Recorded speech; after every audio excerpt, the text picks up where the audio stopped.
this is being utilized by so many of our staff members, so many people on it. And what's so great about that is we're so much more proactive now. Where before, when we weren't using this system, we may get a call from a group on the golf course saying there's a group on the 14th hole that's 3 holes behind.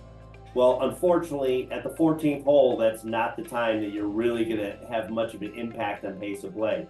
It's those early interactions that happen on the 2nd or 3rd hole when a group starts to fall a little out of position, where you can have that gentle conversation reminding them of the pace of play. Because sometimes that's all it takes. You know, a group is, if we're a beautiful golf course or a beautiful day, the groups can just start enjoying themselves and forget that there's anybody else out there, which is wonderful.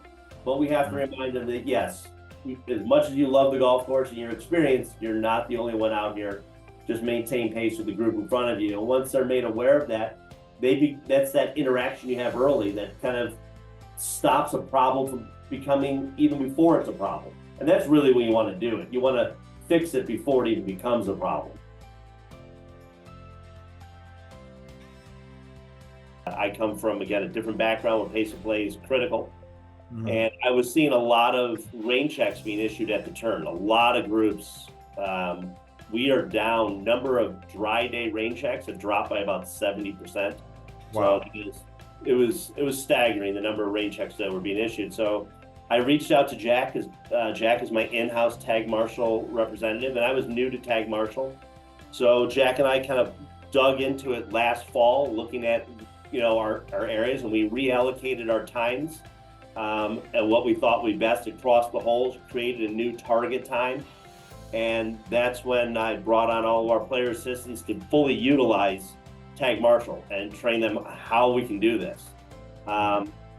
So yeah, it was invaluable, especially looking at being able to, for me, to have a full year of data to look back at.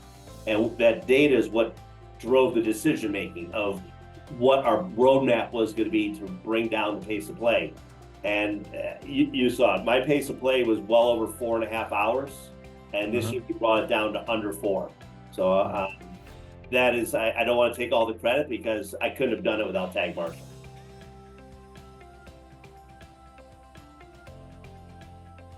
Our hole number 9 is taking over 20 minutes to play. I would never have ever assumed that without being able to see it.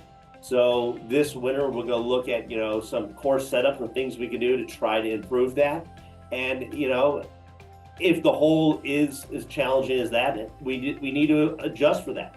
But I think we can bring it down. But again, without this, we never would have seen that we're taking over 20 minutes to play just one hole.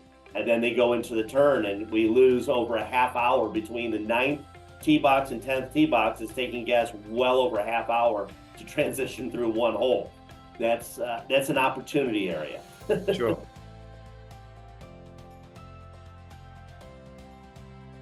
Really, this year we went for the low-hanging fruit, and we can see what a huge impact that has had.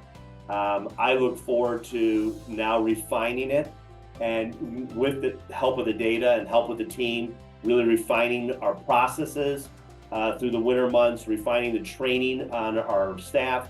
We didn't talk about how each one of our players' assistants can have their own personal login with them, so that I can then start tracking how are my players' assistants doing on the golf course? How quickly are they responding to groups? And those are coaching moments, not gotcha moments. And those coaching moments, those small little incremental changes, will create large impacts. And we're always looking for new revenue potential. And I'm just looking at if in the first 2 hours of the day I can put in one more tee time in my first hour block and one additional tee time in my second hour block. Between the two golf courses, we'd be looking at, in just a half a year, $250,000 in revenue.